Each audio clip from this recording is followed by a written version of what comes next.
एक बुढ़िया cinema hall में कोल्ड ड्रिंक की बोतल लेकर बैठी थी। कभी 15 मिनट में मुंह लगाती, कभी 20 मिनट में।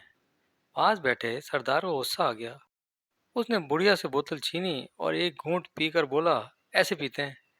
बुढ़िया बोली, पर बेटा मैं तो पान थूक रही थी।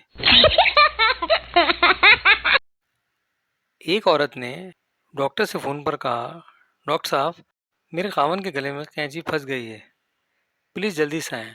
डॉक्टर बोला, बीबी घबराने की बात नहीं, मैं 5 मिनट में आता हूँ। 2 मिनट बाद औरत ने दोबारा फ़ोन किया।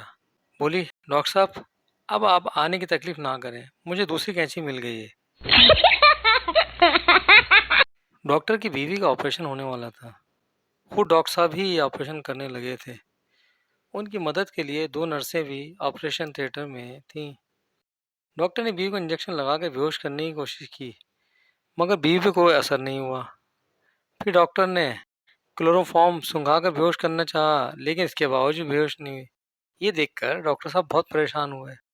अपने शौहर डॉक्टर को परेशान होता देखकर बीवी ने कहा, जब तक ये दोनों चुड़ैलें तुम्हारे साथ होंगी मैं कभी बेहोश नहीं होंगी।